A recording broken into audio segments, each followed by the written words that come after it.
Hello, everybody, and welcome on Inside the Browns Beat here on this beautiful Wednesday night as we get ready to talk about the Cleveland Browns, their loss to the Baltimore Ravens, a quarterback debut that I don't think was what they had in mind as far as just the scheduling of it, and we'll look ahead to their game this week in Sin City against the Las Vegas Raiders. We have got a great show planned for you here on the OBR streaming network. Speaking of the OBR, see the little QR code right here, right above me over here, right there, just looming over my shoulder. All you got to do is get your phone out, scan that QR code, and it'll take you right to the subscription page of the OBR. You can go over to the OBR.com. You can hit subscribe, and you can be a part of Cleveland's oldest, largest independent Browns coverage site and one of the best Browns communities in all of Cleveland. Again, that's here on the OBR. I'll leave that up for a couple minutes while we get the show kicked off. Joining me as always, I'm Mike. That's my co-host, Fred Greetham. And Fred, another week, another Browns loss. But here we are. If anybody's prepared to talk about it, it's these guys on the screen. Let's go.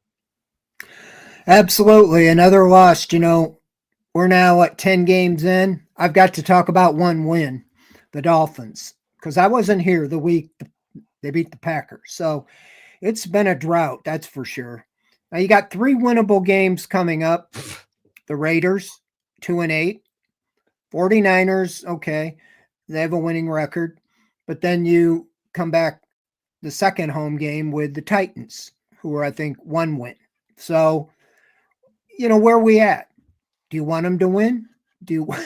I mean, now this is kind of like in no man's land. 2-8. They've been out of it. We've talked about this, but think about it now at 2-8. If you go 7-0, you're 9-8. You know, that's the only way you can avoid another losing season is winning out. It's not going to happen. No. Here you are in no man's land. You're what, maybe third, I think, in the draft right now. You don't even want to be talking about this with 8 games to play. I think the jolt for interest is Shedeur Sanders, you know, coming on the field. I think it kind of dampened it a little bit because he was thrown in against the Ravens. I mean, it'd be a much broader appeal, even if it was on the road with the Raiders, if they announced today, you know, if Gabriel would not have got hurt, announced today, this is what we're going to do. Little more pomp and circumstance. So it is what it is. People saw what they saw. Now the biggest ray of hope is that last drive give a little bit of hope that maybe with a week of prep, who knows? I mean, that's the ray of hope that I think most Browns fans are clinging to, is see what he's got, you know, against a bad team and with the prep. Well, if you're joining us live here tonight, be like our buddy Chris MS over on YouTube. Again, whether you're watching YouTube, Twitch, wherever, first of all, hit the subscribe button, hit the like button, and be like Chris. Jump into the comments. Join the conversation. We like to pull your guys' questions, comments, and all that in. Chris says, Mike and Fred. Yeah, Chris, right back at you, buddy. It's good to have you here. It's good to have all of you here. And again, at about 7:30, we're going to have a great special guest. Fred has just done incredible work all season. And again, I'm gonna give you a little credit here, Fred. I'm gonna say nice things. If you want to know how well respected our own Fred Greetham is around the community of people that cover the Cleveland Browns, just look at the people that say yes to us. It's not even a fight. It's not even a come on, will you come do this? Please come do this for us. It is literally Fred is going and asking people, and they're going, yep, of course I will come on and join this show with you. Just like our guest tonight did, John Sabol from Fox 8 News. John's going to join us at 7:30 for the back half of this show as we look ahead to the Vegas game. But Fred, you've done incredible work this year. And again, I think it says a lot when we're talking about Terry Pluto, who does not go on and do live stream shows hardly at all. When we're talking about Mary Kay, when we're talking about all this whole litany of these amazing guests that we've had on, it says a lot about you that those people all said yes to you. Because I promise you, outside of 1 or 2 of these guests, they didn't say yes to me. Well, I appreciate that. You know, a little bit. I'm twisting arms, and no, I really haven't had to. When we first launched this, I didn't know how it was going to go. I thought maybe it'd be you and me, but we have a pretty good group of room, and we've talked to most people in the room. There's been a couple that aren't allowed to come on for contractual reasons with their outlets. At least that's what they told me, but that's okay. Everybody pretty much has been very conducive, and now we've been maybe expanding into the radio and TV realm, and we're going to do that a little more tonight. But there's a lot of good people that cover the Browns. A lot of them are just like you and I, grew up in the area, lifelong Browns, Cavs, Indian fans, and just want to see the team win. We're now in a professional setting, so it's not rah rah maybe as a lot of people would want it to be, but it's fun. Even with a 2-8 record, it is a privilege to be able to do this every day, to go out to Berea and talk with the players and the coaches and then the colleagues in the media. I was going to say that I'm just going to leave this comment up on the screen the whole time where Fumble 13 says, Fred is the honey to the flies. I got some honey in my tea. Oh, you and I are both going with tea. It's because I have been hit by the sick bus, and I don't know how I'm going to make it to the end of this night, but I'm gonna. And we're starting with tea. So shout out to you, Fred. All right. Although I liked this next one, although it should be backwards. Chef Brian K says, Mike and all hail the mighty Greetham. Really, what it should say is all hail the mighty Greetham. Oh, and also Mike's here. That is 100% what that is. But no, it's been awesome watching just the people come on. And my favorite part about this is that Fred gets to loop me in on the back end where people say nice things about coming on the show. I think that's very fun, and I like that. All right, Fred, let's look backwards. Again, our normal standard format of the show before we bring John Sabol in on the back half of the show, and we look forwards with John. Let's look backwards. And let's look at the Cleveland Browns and the Baltimore Ravens.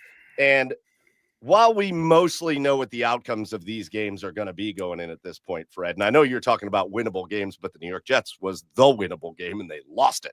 There is no other winnable game on this schedule like the New York Jets were winnable after they sold off their defense, and we still lost it. So I don't know about all that. But while we may know that losses are kind of an inevitability at this point, the Browns find new ways to lose, and I think what we have to do here, Fred, is talk about the different ways the Browns lose. And I'm going to be honest with you, Fred, and then I'll get your take. You guys say it in the comments. You come off that Jets loss, I was furious.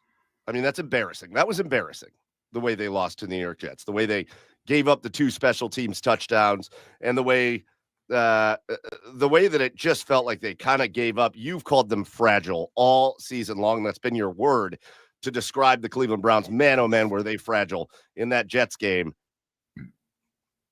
I didn't come off of this Ravens loss feeling angry or upset. And maybe it's because of all the crap we have to go through watching this football team, Fred. But I got to sit down and watch 3 hours of a good football game. Like, that was an objectively good football game. You could say the offense wasn't great or whatever, but objectively, those were 2 teams that played a pretty good, entertaining football game. And the Ravens came out on top because of a really awesome play call on 4th and short that saw Mark Andrews scramble for a 35-yard touchdown. And you got to give him credit for that play call. But it was a good game, Fred. It was a good, entertaining football game. Yeah, it is. And, we talk about that. It's been the offense has been the constant. It's been bad. But the special teams, when they have a bad day, it only makes, it just makes it compounded for them to have a chance to win, as we saw against the Jets and in the Bengals, the first game of the year. They created, the turnover down on the 6-yard line. Browns could not go 6 yards on offense to get a touchdown.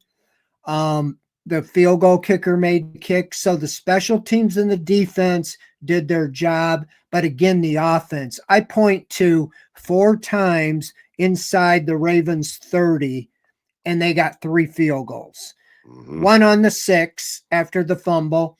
They had the one at the end of the game. I get that. They would have could have probably kicked a field goal, but they had to score a touchdown.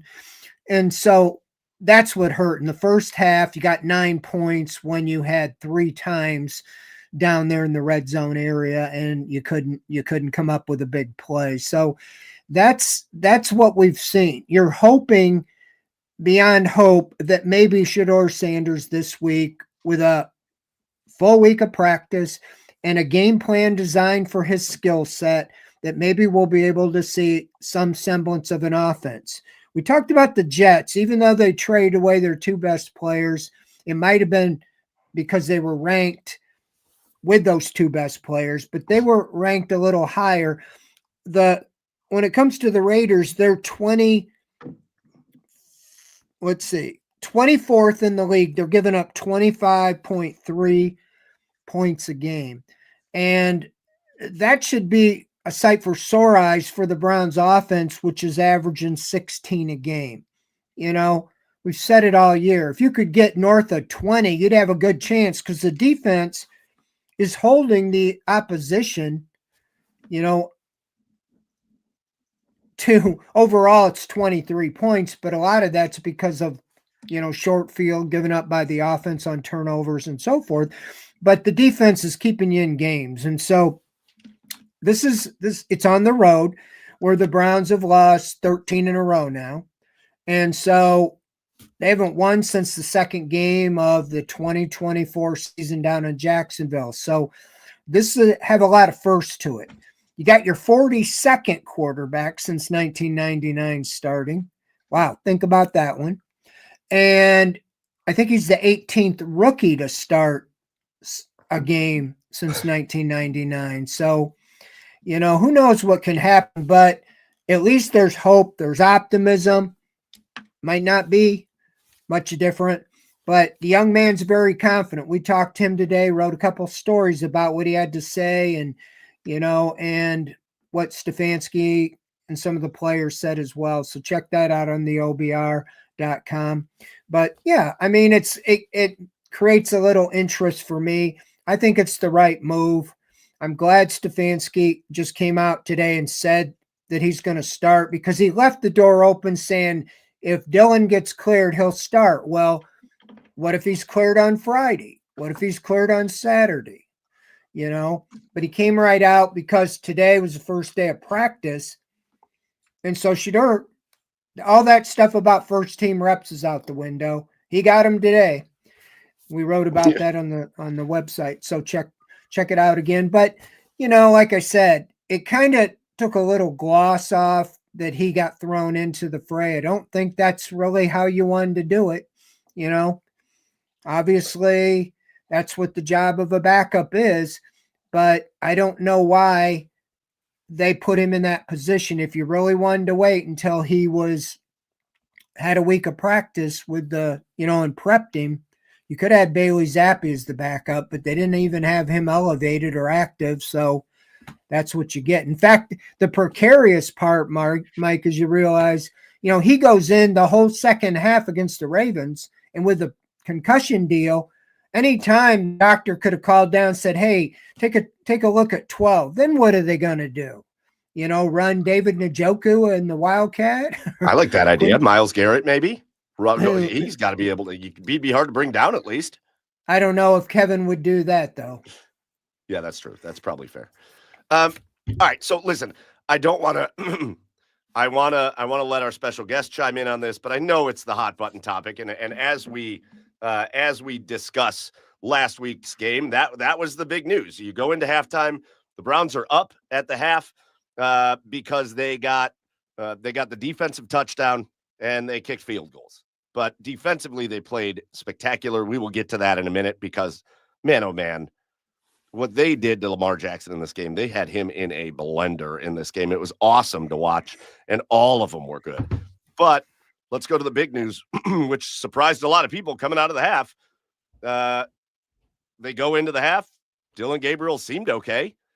And then word comes down that Dillon Gabriel is being treated for a concussion. He's in the protocol, and Shedeur Sanders is going to make his debut out of the half. So, Fred, you were in the stadium. you got to witness the atmosphere. I mean, there's certainly a level of excitement with Shedeur Sanders. Just kind of talk about talk about what you know about Dylan Gabriel and when that injury happened. I think a lot of people went back to try to see when that happened. I don't think a lot of people could pinpoint it. So I don't know if you heard anything this week about when it happened.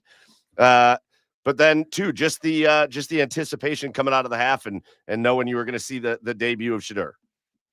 Don't have any facts for sure. Browns don't comment on those things, but I think it was near the end of the first half when he kind of ran to the sideline. I think he got shoved out of the bounds. A lot of people were screaming for a personal foul that could hit the quarterback out of bounds.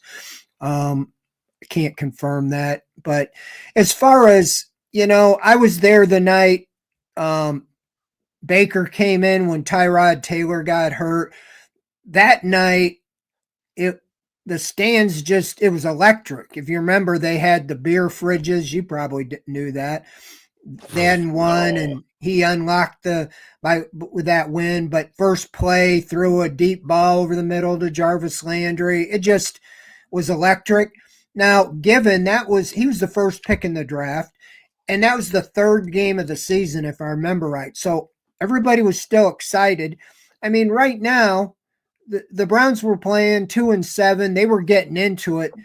But I would say it was very reminiscent to that. You could hear the roar of the crowd when they realized number 12 was coming out.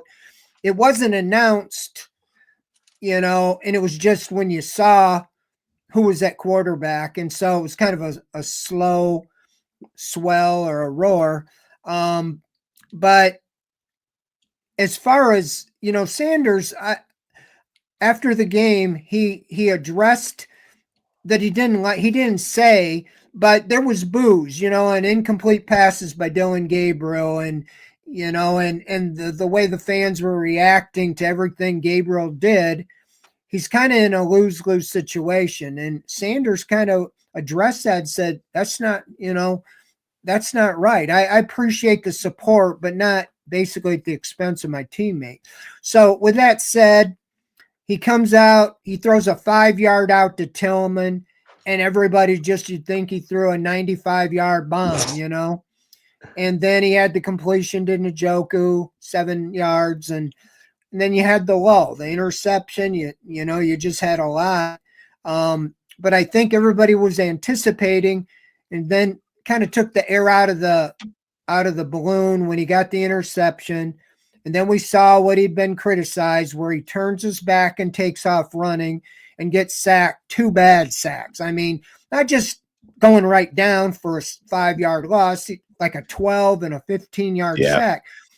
I hope they beat that in his head this week. Just get rid of the ball, throw it towards where you're going to know where this guy is, so you don't get intentional grounding. But like I'm saying, that's the way the Browns set it up by having him as the backup. I mean, when the guy's put in the concussion protocol, he's got to go in.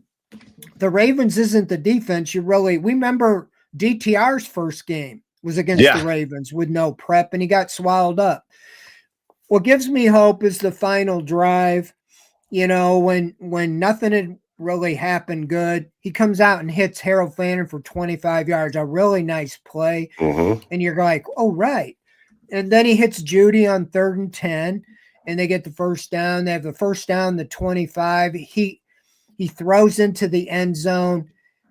I don't know if he was throwing it away or he just missed Isaiah Bond bad, but Isaiah Bond was open, and it would have been a touchdown if he caught the ball, but the ball sailed over his head where he couldn't catch it out of the end zone. Next play or 2 plays later, he throws it right on the money to Gage Lavardane.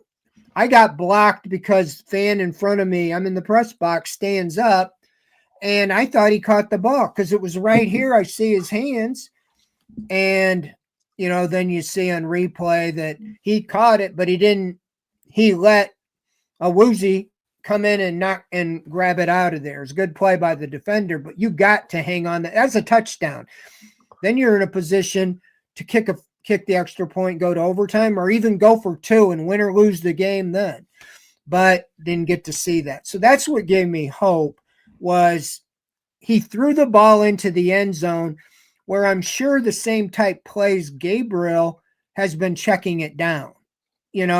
Instead of taking the chance, he's thrown it to his check down. And so hopefully this week they will put together a plan, and he talked about it today. Plays he feels good about. I don't even care if it's 10 or 15 plays. Just get down to a very finite group that he can have command over and get rid of the ball and not take these sacks, because you got Max Crosby coming at you, and they're gonna send everybody. He was asked how he handled the blitz, and he said he thought he did pretty good against the blitz. You know, I just saw him, taking a little too much time to get rid of the ball. Well, and that's, chief concern number one with Shedeur Sanders, and he did in the game against Baltimore. He just took a little too much time to get rid of the ball, and part of it's just going to be speed and getting up to speed in the NFL. But note to the Browns, not that they had any choice in this matter, but do not. If you have a fifth-round quarterback on your roster, don't debut him against the Ravens. It doesn't go well. It is now the second time that it has been rough for a fifth-round pick against the Baltimore Ravens. Again, not that they had a choice on this one, but, Shedeur showed flashes of what people are excited about, right, Fred? What I liked when I watched him, we can go over the whole time what you didn't like, which was holding on to the football and then running backwards. He had that near disaster sack where he fumbled the ball and Wyatt Teller had to go fall on it. There was way too much of that. However, Fred, what you liked about what you saw is the way he is able to, what feels like, and maybe this is just after watching Dylan Gabriel play for a little bit, it feels like fairly effortlessly when he does get rid of the ball, it's a pretty quick release, and that ball moves. This kid's got an arm. Like Shedeur Sanders has a big time arm on him, and he can make any throw out there. He's just got to play within the framework of the offense. Yeah, absolutely. And that's if you were if he would have started his first drive the way he ended, and then he played like he did, the other ones, it'd be a lot of bad taste in the mouth. But like I said, because you saw a couple glimpses there, and I mean, you can't underestimate that ball to Lavardane dropped right in the bucket, and if he hangs on to that ball, it's a different. Everybody's talking completely different because it changes everything. So yes. Just like we talked about with Flacco and even with Gabriel, the receivers dropping passes when it is, those are differences in the game. And the Browns they just are at the point where they just don't make the play to win the game. Something goes wrong. I don't know why Lavardane is the go-to guy. I know that's who he's been throwing to mostly, but in that situation, where's Cedric Tillman who can go up and get it? 6'3" guy instead of a 5'8", 5'9" guy, and all the way around, but I just hope they can put it together. I think again, it might be just because of the circumstances, but I think it's the right move. Now that the cat's out of the bag and he played, you might as well have him play a few games and see what he can do. You got 2 home games in a row after this one. You started Gabriel in London, so who knows? Well, again, I think we'll dive a little bit back into the quarterback conversation with our special guest, John Sabol, when he comes on at about 7:30. But let's go to the other side of the football real quick, Fred. And let's talk about defensively. I thought the Browns were spectacular in this game. Lamar Jackson is a nightmare. He is just a nightmare. He's not always the most accurate passer of the football, but he's more accurate than so many people still, after 2 MVPs, want to give him credit for. But when he gets out and he gets running and he's out of the pocket, he seems to be able to just keep plays alive for so long that you just can't possibly ask your guys down the field to cover for as long as he can keep a play alive. And he just can kind of kill you that way. And the Browns really didn't let him do that too much in this game. I felt like every time Lamar Jackson turned around, there was a Browns defender in his face. Every time he tried to step up or escape or go somewhere, there was a Cleveland Browns defender right in his face. And it just so happens, Fred, that the primary one of those Cleveland Browns defenders was a guy named Myles Garrett, who now has 10 sacks in his last 3 games. And he had 4 in this one against the Baltimore Ravens. We say this a lot, Fred. The defense did not deserve to lose this game. No, and we go through the roster of games, and again, they played well enough to win. Even in that 41-17 loss to the Ravens, people think they got blown out. That was like special teams, block punt, and turnovers by the offense on short fields. They had one, return to the 2-yard line, and it's to the credit of Myles Garrett, when he signed the big contract, Jim Schwartz challenged him to have his best year ever. And he's on pace right now. Even if the season ended, he's only 1 sack away from his career best franchise record, 16. He did it twice. He's got 15. He might have that this weekend. And so, I give him a lot of credit. He gets criticized a lot for taking the money if he really wanted to win. And I think he really does want to win. And it's a shame that he's on a 2-8 team. But, he stepped up, and he even said, though, he didn't do enough. He had 4 times he had Lamar in his grasp, and he couldn't get the ball out. He wanted, that's probably what it would have taken, was a strip sack, and even the defender picking it up and return it for a touchdown, because the offense couldn't get in. You saw Bush go into the end zone. If he gets tackled on the 1 or 2, how confident are you they would have got a touchdown? 0.0%. 0.0. So that's what's so frustrating, is that, and Carson Schlesinger, there's a guy, I didn't draft him. I didn't know much about him, but when I first saw him in the OTAs, I said, that guy reminds me of Clay Matthews. He is overperformed, in my opinion. He is playing like a 10-year veteran, he's everywhere. And Fred, they're talking about him having already basically locked up the defensive rookie of the year. They're talking about him being an all-pro linebacker year 1. Yeah. I mean, can you imagine if somehow, some way JOK can come back next year to have them two together sideline, and Devin Bush is really, he's surfaced and come back from being a top 10 pick with the Steelers. You've got some playmakers on that defense, and they're young, and you just got to get the offense fixed. That's every move I'd make. And biggest one is quarterback. Get that solved. And that's where, I think I think Gabriel deserves more time, but I think you can make an evaluation now. And I think you need to get the 6-7 games to get an evaluation of Sanders, because you want to know, when you got 2 first-round picks, that you don't have to spend the whole offseason going after a quarterback again. You got other needs on offense, wide receiver, offensive line, just to name 2. And maybe the veteran quarterback route.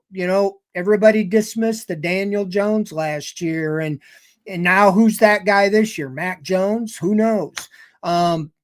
You see what Sam Darnold's done. And so I don't know, but they got to get that right, whether it's Sanders, Gabriel, or to be known.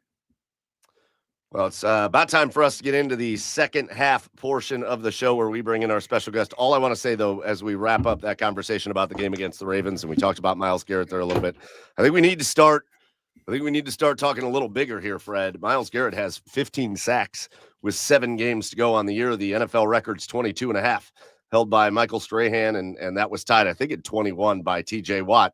That record's in danger. I think that record is in danger, the way Myles Garrett is getting to the quarterback.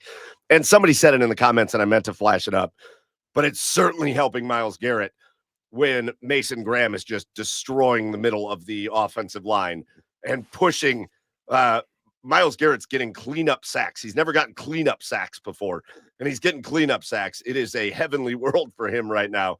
But I think we need to start talking a little bit bigger. Speaking of talking bigger, let's talk about hometown guy here that's coming on to join us for the second half of the show. Grew up in Northeast Ohio, Kent State guy. Spent a little time down there in West Virginia, getting into the sports broadcasting and media world, but now he's back, and he has formed the formidable Sabol dynasty on Fox 8 over there with him and his brother doing sports and weather, and we're going to bring him in right now. We're very excited to welcome John Sabol inside the Browns beat. John, welcome on in. Oh, I don't know where you are.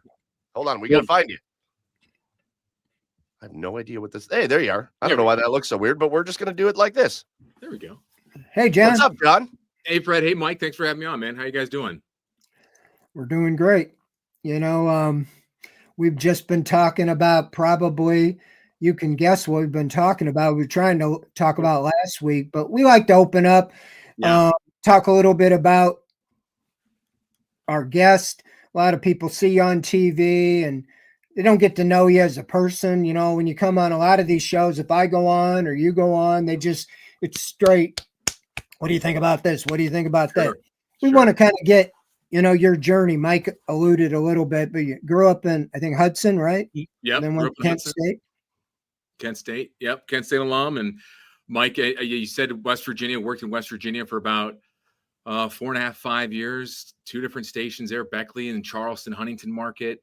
Covered a ton of high school football, covered Marshall, West Virginia, Virginia Tech, got a minor league baseball. Huge. Don't forget about the Power. The Power is no longer there. I know. I don't remember their name now. Yeah, I don't know what they are now because the consolidation of minor league baseball after the pandemic. I mean, there was the Bluefield Blue Jays and Bluefield Orioles, the Princeton Rays. Anyways, whenever you're starting out in broadcast and even in print career, you got to go wherever the jobs are.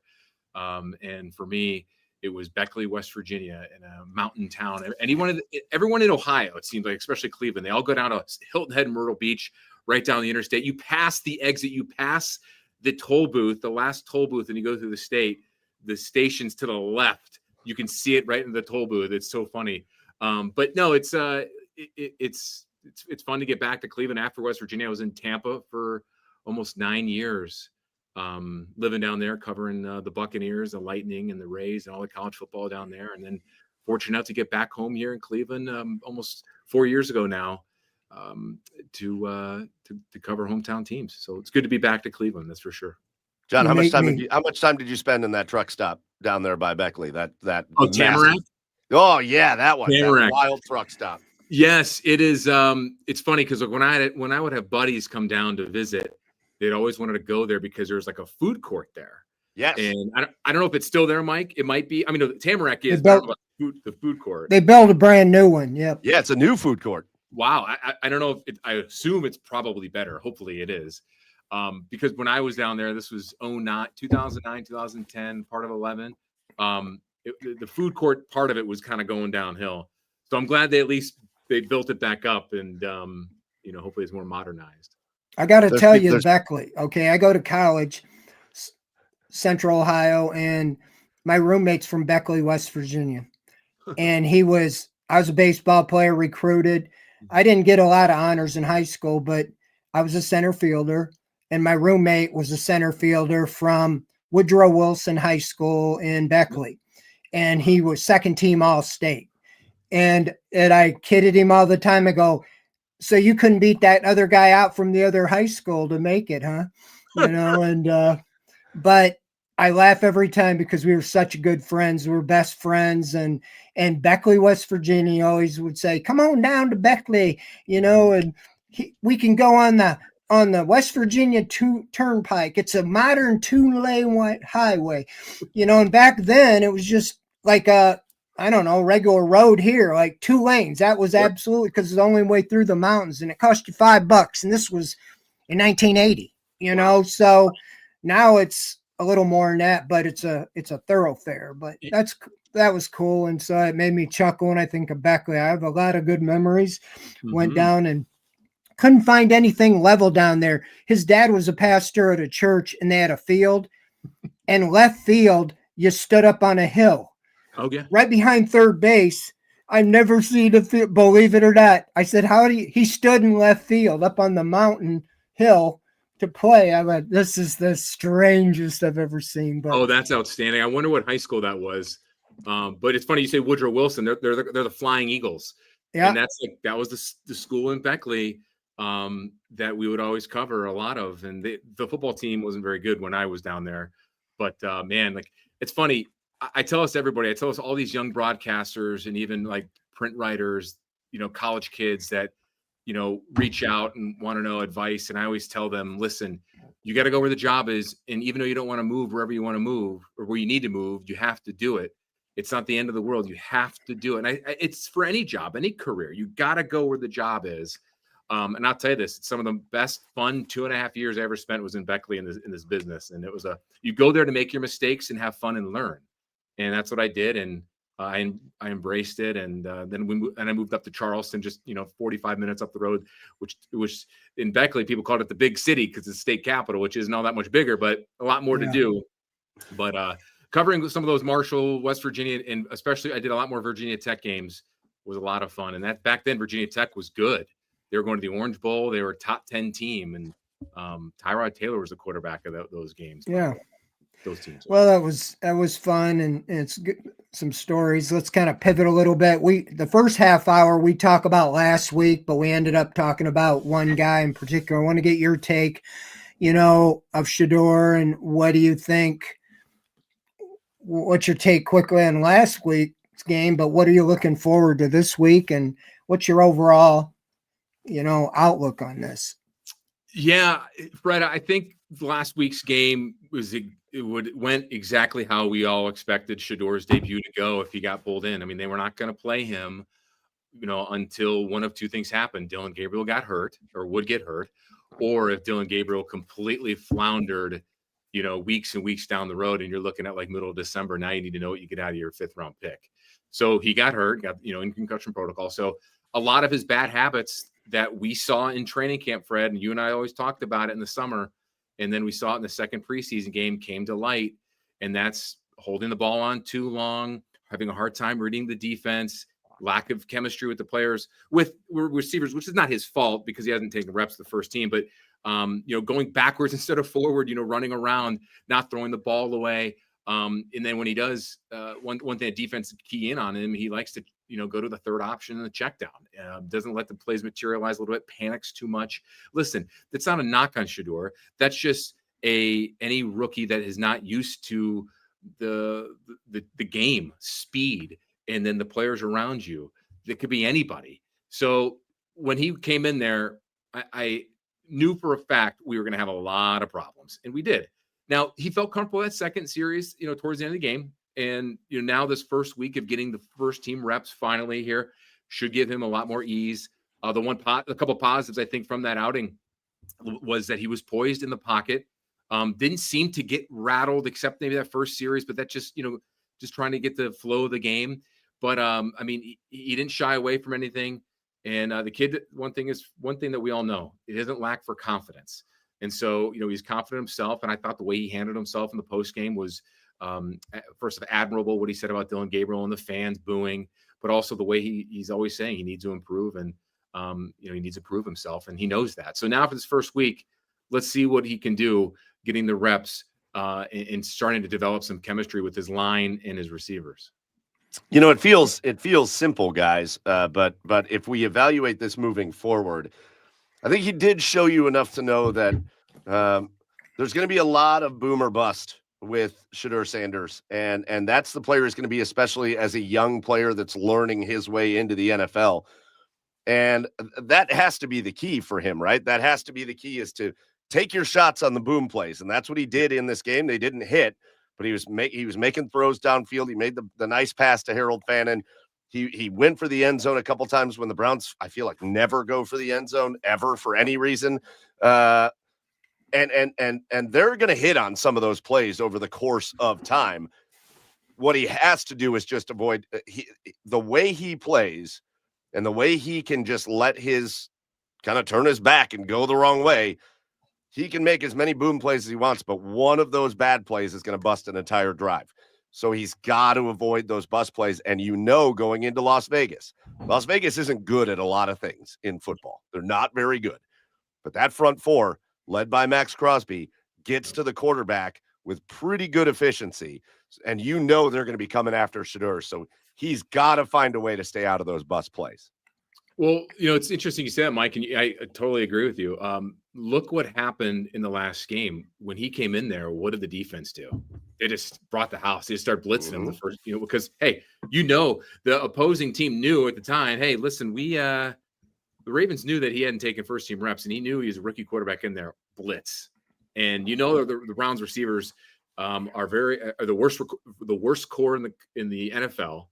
And, there's no rhythm there. Why not just bring the house? And that's what they did. Now, the Raiders defense, you're right. The front four led by Crosby and everything, that's going to be an issue here. But if you can't get that run game going to ease some pressure off Shedeur Sunday, it could be a long day in the desert. Yeah, you know what? That's the thing. It's like we were talking a little bit earlier.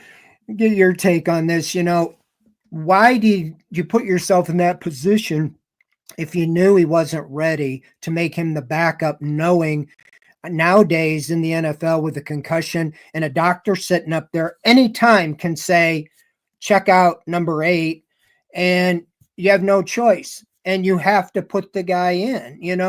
You've had the veteran on the roster, he's on the practice squad, but if you did not want him in a game like that, why Zappe wasn't, there or on the active roster until you're ready to start him. Like I felt all along they wanted to pick a date, whether it's maybe it would have been this week, but whatever it was, he was going to start or practice all week with the starting lineup, put together 10, 15 plays he can really feel good about, and then go with it and not throw him in that situation.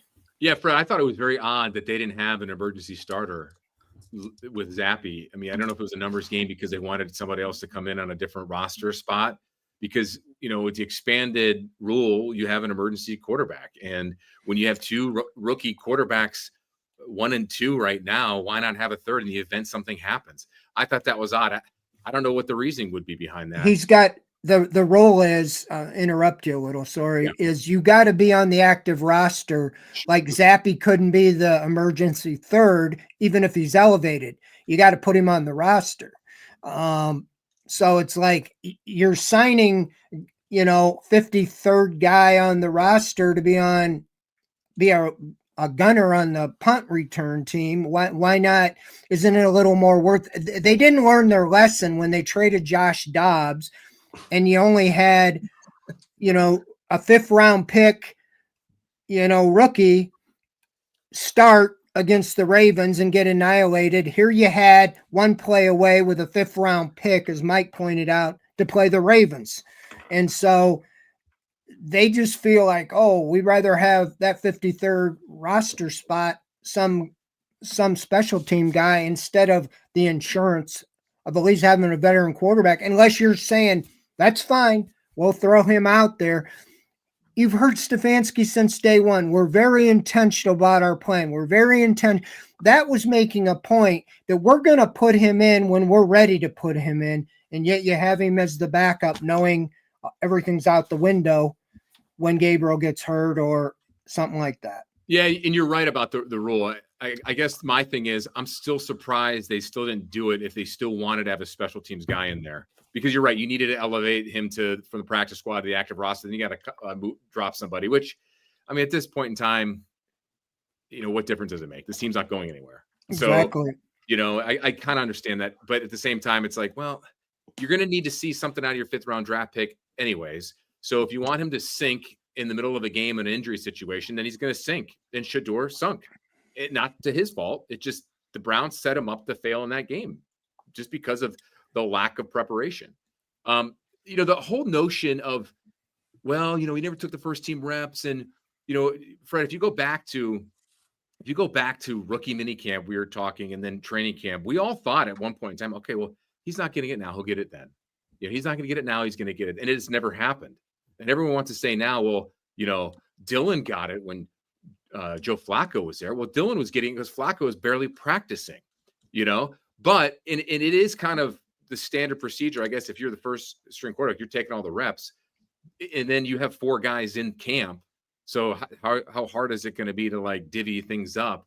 But just not even one time that that we know of, that they haven't publicly said otherwise, was kind of odd. Not just one time, just to see what he had to go, see what he had to, see what he would look like.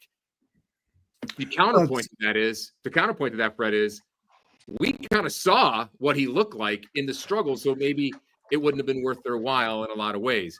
I'm not necessarily hammering the Browns on that part of that, just because of the whole 4 guys camp, which I think was doomed to start, and it pretty much, in my opinion, kind of had doomed in a lot of ways. Well, and just to jump on the back part of that, because I think so many people are hammering, this is the big conversation, right? He hasn't gotten the first team reps, and you've got some people out here calling it malpractice that they haven't given him the first team reps.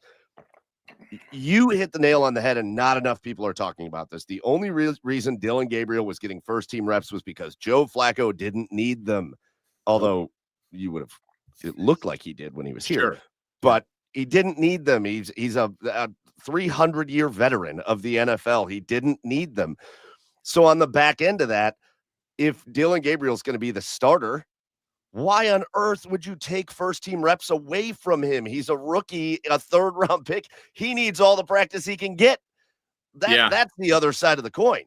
And no one's talking about that, Mike. And they're slamming the Browns, and they're slamming that because of that reason, or because of that argument, which is just not true. And look at all the quarterbacks on social media, and this in the last former NFL quarterbacks, in the last like 2 days have come to the Browns' defense. Chase McDaniel, Dan Orlovsky, there's been a few other ones. Are the first that Brian Hoyer. Brian Hoyer is the other one. So Luke McCown. Yep. Luke McCown, yes. 2 former Brown players too. So listen, aren't they all? Yeah, they right. If you watch that commercial, they're all former Browns players and backups. But right. we watched that, and you feel like, did the Browns have a plan at all? They went out, the plan was to get Pickett, and they liked him a lot. And then for whatever reason, they decided to sign Joe Flacco just before the draft. And then you draft 2 rookies. And then you have a 4-way competition, which for sure Sanders wasn't in it. No. And then you get rid of the 2 veterans. You bail on the season basically with Flacco after 4 games. And what's so frustrating is, whether they could or not, this was a winnable season. When the Ravens started 1-5, you could have really taken advantage. And the Bengals, their season was basically tanked. It looked like you had a chance to just be competing with the Steelers to win the division this year. And obviously they blew it up and didn't think Flacco was worth keeping. Then you see him do what he did with the Bengals, and exposed that it wasn't really him. It was more the receivers and the offensive line. It was a little bit. It was a little bit him, though. It was a little bit him. Well, yeah, but the receivers kept, the Bengals game dropped 2 big plays, Judy and Fannin, that could have put them in a position to win that game, even despite the bad kicks. So it is head scratching. When you look at this now, what do you want to see? What would if Sanders takes this and runs with it, what would make you feel, okay, they have something here, he might be the answer? Or no matter what, you still think maybe they need to address the offseason with a quarterback in the draft, or find a veteran somewhere? With 7 games left, just outside of Shedeur, lighting it up with 20 touchdowns and no picks and 7-0, you got to get another quarterback in the room this year. You have to. Because first off, you're the Browns. Secondly, you need to get a better room that's more stable, because we just had a room that we thought was stable and it was not stable. So what I expect to happen out of Shore, what I would like for him to see, wins aren't even the issue now. It's building and learning, and also decision making and growing. If he goes out and, let's just say hypothetically, against the Raiders, performs well, the Browns lose, and he throws 2 touchdowns and no interceptions, that's a positive. And then if Dillon's not in protocol, and he comes back, or if he's still in protocol and he comes back the following week, let's see. It's a growth by game. What you don't want to happen is for him to lay an egg in Las Vegas, and then Dylan gets out of protocol and he gets back on the bench. That's a very real possibility, and that's just really going to stymie his development. I want to see good decision making out of the young man. I want to see this kid just work on his bad habits, because he didn't fall in the draft because of attitude, as much as people like to say. Some teams had that marked. He fell in the draft because of the bad habits that he had at Colorado that was overshadowed by the team, by Dion, by the play. I talked to a few NFL agents before the draft that said Shedeur Sanders will fall in this draft. One agent told me he will fall to 4 or 5. I laughed. And I told a few people this, and everyone, my colleagues, everyone laughed. And sure enough, he fell. There was so much smoke in that draft that showed that what we were seeing in the mock drafts and the talk of teams taking him at 2, 3, 4, whatever, was nothing more than just smoke. And there's a reason why he fell. And it's, if you look at his development, is his skill set. He is so raw. Taking him in the 5th round, that's a great spot for him. You got to grow and you got to learn and you got to develop the guy. The problem is the Browns haven't developed a quarterback since Bernie Kosar, whether it's this regime or this ownership. And the problem is you don't have the people in place to develop a quarterback, in my opinion, because you haven't done it. So what needs to change? That's a whole different argument if you want to go down that road. But oh my, to answer your question, Fred, I want to see growth, and I want to see work on your mistakes and see if you can put together some good drives. I'm not even caring about the wins anymore. I want to see some scoring. First off, God, this is the worst offense we've seen in the NFL in a long time.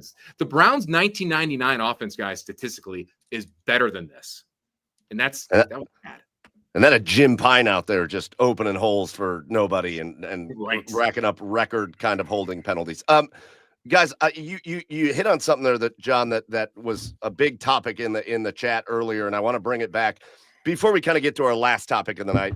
But while we're sitting here talking quarterback, let's go into dreamland for a minute. Let's do that thing that everybody does when they buy their lottery tickets. You start imagining what would happen. What would happen there if we actually hit these numbers? What would I do? Sure. Let's say Shedeur Sanders goes out and throws for 250 yards and 3 touchdowns. Maybe just 1 interception. That's fine. I don't care that these guys throw interceptions. That's what happens when you're putting the ball in places, trying to squeeze it into holes. You got to do that sometimes. But he comes out and plays really well. And Dylan Gabriel clears the protocol. Kevin Stefanski's been pretty adamant that when Dylan Gabriel clears the protocol, he's the starting quarterback. Let's say Shedeur Sanders goes out and looks really good in this game. Yeah. Does that force Kevin Stefanski's hand? The decisions that have been made over the last 6 months, there's no rhyme or reason to a lot of them, as we've seen and we've talked about on here. But if I'm Stefanski, I go with the hot hand. You have to. If he does that under that scenario, Mike, I would go with him. But knowing the way that they're structured, I could see them going back to Dylan, and I think that's what they would do. I just think that, it was obvious they wanted to wait, and I don't think Stefanski would have pulled Gabriel in a game no matter how bad it was going. I agree. Even against the Ravens, if he would have come out and thrown a couple pick sixes, unless the game's out of reach, he's not going to Sanders. He was forced to. With that said, now the cat's out of the bag, so to say, this is a chance for Sanders to take the ball and run. You're right on the draft situation. Deion Sanders was a great Hall of Fame player, and he's a hype man. And the hype was all about the pre-draft. After the draft, the NFL took over. The NFL the organizations told you what they valued or where they thought Shedeur was going to be. The Browns traded up to get him. Somebody else probably would have taken him in the 5th round if they didn't. And so with that said, it is what it is. He's got a lot of good qualities, but he's not going to learn and get that beaten out of him, that turning his back and running from doing hungry dog practice. He's going to have to see out there that, like the Rams preseason game and against the Ravens, He cannot do that. He's got to get rid of the ball and take the incomplete pass and so forth. So with that said, I'm saying this is his chance and the coaches to design exactly what he can do well, quick, get the ball out so he doesn't have to be, running around for his life. Because unlike what I thought I never watched him in Colorado. I thought he was an athlete like Dion. He doesn't have those skills. No, he doesn't. And so he's a drop back passer. You really got to design some things for him to be, you're right. to excel. And Fred, you're right. Now you need to get a game plan that's going to put together to showcase his strengths, right? The problem with, getting the ball out quicker is you have an offensive line that struggled, and that's working against Shedeur, and that's unfair for him. And you have wide receivers that can't catch. So if your check down is going to be your tight ends, that's great. One of them continues. Both of them have had issues catching the ball lately. Fannin more durable or more consistently catching the ball versus Njoku, who's had bad case of drops in his career. But it's if the coaches, if Tommy Rees can put together a game plan that can somehow help him and somehow alleviate some of the issues, the bad habits, the panicking, not to mention holding the ball out like this and running around. That's one of these days he's gonna pull a Jameis Winston a la Florida State, Tampa Bay Buccaneers and fumble the ball all the time. Buccaneers could never get that out of his bad habit. Then if you can do all of that and see growth, then that's great. Just the supporting cast may limit that availability, that from that happening. And I think that's the one thing we got to look at this.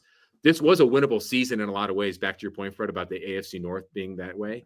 Real quick, I think the Browns panicked a little bit with Flacco and the fact that you trade him in division, which was absolutely silly. But listen, we had a feeling, and you and I talked with this at training camp a few times. We had a feeling the season was going to go awry at some point, and it was going to have to with those four quarterbacks. And the organization, and I know you guys have probably talked about this on previous shows. How about the organization just not investing in drafting a wide receiver, which I don't know why they don't. Outside of Carson Schlesinger and JOK, they never really invested in linebackers either. So maybe now this is the time for them, draft time comes spring, to get some help, get some O-line, get some wide receivers, because this has been and this is not just an Andrew Berry knock. This is a regime issue dating back since 2010 of not drafting wide receivers and trading down. We revisit the Julio Jones trade with Atlanta, and the list goes on and on and on. John, Go I ahead, was going to say last quick topic, last quick question before we wrap things up here. But you hinted at it before. You hinted at not really caring about the win side of things, and that's fine. But we're now at the point 2-8, 10 games into the season, 7 games left. Again, unless you for some reason think they're going to go 7-0 and put themselves in contention, which by the way they're not going to do. Where do you fall in this never-ending debate that we have here in Cleveland when we get to this time of the year and the Browns are already basically eliminated from any kind of contention? Are you on team, it's still good to win games and build that culture a little bit and try to get some wins under your belt? Or are you on team, hey, those 2 first-round picks, let's make at least one of those as good as it can possibly be? Well, as it sits right now, Mike, the Browns would be picking 3 and 19 if the draft started today. 19 with that Jacksonville. So if you look at their schedule, the remaining ways, there's probably only 2 wins that you think they're going to win. Maybe the Raiders this week would be 1, and the Titans in week 14 at home. So if let's just say they win, by the way, the Browns are not favored to win. They're 4-point underdogs to the Raiders. If they win 2 games the rest of the way, or just even 1, you're still going to be picking in the top 4 or 5, if not, more than that. I don't know what their teams in front of them have in their schedule, the Giants or the Titans, but the wins at this point in time, like I said, I don't care. I want to see growth in other spots with guys, something to build on going forward. The other issue too, we haven't really talked about, and I'm sure you guys have talked about it, is what happens if that does happen. Okay, you win 2 more games the rest of the year, and you win 4 games. What does Jimmy Haslam do? Is Stefanski gone? Is Barry gone? I mean, DePodesta's gone. That probably should have been happening a long time ago. The hire should have probably never happened. But you got to look at the totality of everything. the wins aren't going to save anybody's job anymore. It's now, what can you do? Are you losing the locker room for Stefanski's sake? If you win 2 more games, is that enough? Do the players still buying in? If they're not, then you got to make a change. And if you're making a change there, if I'm Haslam, I probably would start over a little bit. But I don't know what they're going to do. I don't think anything will happen until the end of the year. But I mean, I picked them like after the bye week. You know, at Fox 8, we do a segment. We do a Browns pregame show, Orange Brown Countdown. And we did every Sunday morning, we do a show, but we do, in the bye week, we did a show of where do you think the Browns are going to go? How many wins are you going to have them finish with? And I had them picked at 4 wins the rest of the way. So we'll see what that happens. But man, there's one thing that is for sure. They always say like death, taxes, and Father Time are undefeated. Well, guess what else is undefeated? Cleveland Browns offseason. Let's go. Yeah. They win it every year. Wait till next year. There's always hope. Wait till next year. Yep. And yeah, listen, you got 2 first-round picks. And if you're looking for a quarterback, here's one thing too, Fred, Mike. Think about this. If you're looking for a quarterback and you have all these other holes, as it sits now, in my opinion, you got the wrong year to have 2 first-round picks. Yes. You want those in 2027. Because Yeah, outside but of that's what everybody said last year at the 20. Let's make the trade because in 26 there's going to be 6 to 8 first-round picks, and all those guys aren't even being talked about anymore. Fred, I was just going to say that too. It's not that that's not knocking the Browns. It's just bad luck. But you're right. There's so many guys that were expected to be here in the first round, and it's not the way it's playing out right now. But it's looking like those guys either may stay or other guys are developing at a faster rate. You know, everyone thinks Dante Moore of Oregon is going to come out and be a top 5-10 pick, but you know, he may stay if NIL is big enough in Oregon. Who knows? But and if the Browns are picking first, he might, you know. You never know. Right. Yeah. That's what happens nowadays. Yeah. And if you want a receiver, my goodness, Jeremiah Smith is there next year and a bunch of other guys. But who knows? Now I'm going to be daydreaming again, and I'm going to be thinking about if I win the lottery again. Oh man, just Jeremiah Smith suited up for the Browns. I'd settle for Carnell Tate right now. What's that? I'd settle for Carnell Tate. I'd settle for Golden Tate right now. I'd settle for Terry Tate, offense linebacker right now. Right, I couldn't agree more. I would take Carnell Tate if he's there on the board. Absolutely. Look what Igbuka's doing down in Tampa. All my former colleagues down there that cover the Buccaneers are like, oh my gosh, like this guy's amazing. And so many teams passed on him. Pittsburgh passed on him. That was my big fear. Thankfully they did. So listen, you need skill guys. You need line. You need a lot of things, really. And I don't think you're getting them all into the Christmas tree. All offense. Defense cannot be touched. It's great. It's fine. You know, whatever moves the Browns make front office coaching wise, keep Jim Schwartz if you can, please. John Sabol, this has been phenomenal having you on with us inside the Browns beat. My last question to you is, in the office, who's more popular, John Sabol or Scott Sabol? Well, I would probably, if I'm being honest, probably my brother, only because he's been at Fox 8 for 22 years. But the better questions are, who's the better looking, more athletic, more fun guy? Then that would be me. That's what I'm talking about. And we're going to make sure we clip that and put it out on all the socials just to make sure that Scott sees that. And if you want to, you can use it on the broadcast. 100%. John Sabol, it's been awesome. Go follow John on X at John_Sabol and catch what he does all the time, all throughout the week and on the weekend over there at Fox 8 as a sports anchor, sports reporter. John, you do an awesome job over there at Fox 8, and we love the fact that you joined us inside the Browns beat here tonight. Hopefully one of these days, years, decades, we can talk about a good football team, but for right now, we talk about a team that finds different ways to lose, and it gives us a lot of stuff to talk about. So, John, we appreciate your time, and thank you for joining us tonight. Mike, Fred, thanks so much for having me on. Hope you guys have a good rest of your night. We'll talk again soon. Take care. Thanks, John. Appreciate it. Again, go follow John Sabol over there on X at John_Sabol. That was awesome. I love the hometown story, but man, I was not prepared for like an 8-minute conversation on Beckley, West Virginia. That is awesome. That was a phenomenal start to the show. That was a phenomenal start. I actually, when I worked over at the Crushers in Avon, most of my good friends got their start at West Virginia Power Park there in Charleston, West Virginia, with the West Virginia Power. So I had a little special connection there. And one of my favorite restaurants that I don't think exists anymore West Virginia, Charleston, West Virginia had a mix of a brewery and a burrito place, and it was awesome. It was awesome. So big shout out to West Virginia, John Sabol, and everything he's got going on. Again, check him out at Fox 8. Really appreciate that. Again, just little quick programming notes, and then we'll get out of here with this episode. Remember, next week we will not be live Wednesday night. You do not want to be here on Thanksgiving Eve. We are not going to be here on Thanksgiving Eve. It's family time. It's hangout time. But we are going to record an episode for you, and we're just going to throw it up on YouTube and Twitch and kind of everywhere you would normally watch it. Again, it's not going to be even live streamed. We'll just put it out there. I don't know, whenever we record it, we'll just put it out there, and you can watch it whenever you want. So that'll be next week. Don't have the guest lined up quite yet, but we will have a guest lined up for that show. So just know, no live show Wednesday of next week. And it'll be the same with my next show tonight. So whatever you're doing tonight, go take a break for about 55 minutes. Come right back here, because at 9 o'clock, it's Garage Beers time. We got a fun guest, just a buddy of ours that hosts his own Browns show called the Browns' latest podcast, Dave Gronczynski. He also does a lot of high school sports too, and we're going to talk with him.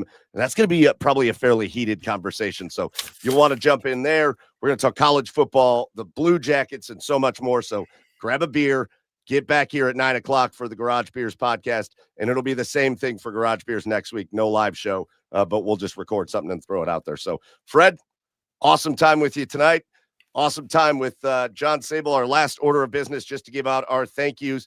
First thank you of the night goes out to the OBR. Get over to the OBR.com and hit subscribe, where you can join Cleveland's oldest, largest independent Browns coverage site and the best Browns community in all of Cleveland. Hit that QR code right there, and you can get over there and subscribe to the OBR. Also, wherever you're watching us tonight, hit subscribe, hit follow, hit like, all that stuff. It just helps us out tremendously. Second thank you goes out to John Sabol. I know we just thanked him a whole lot, but from Fox 8 News, he was great. So big thank you to John Sabol. And our biggest and last thank you of the night goes out to all of you. You guys were awesome in the comments. They were lively the whole show on Twitch, on YouTube. You guys were phenomenal. I saw a lot of new names in there as well. So if you're joining us for the first time, welcome. We're glad you were here. But our biggest thank you goes out to all of you that support us, that watch us live, or that catch us. Remember, you can always catch us on the OBR podcast, or you can just catch us later on YouTube or Twitch as well. Big thank you to you. That's going to do it for this episode of Inside the Browns Beat. For Fred Greetham, I am Michael Keefe. We will see you next week. But as always, until then, go Browns. Thank you, everybody.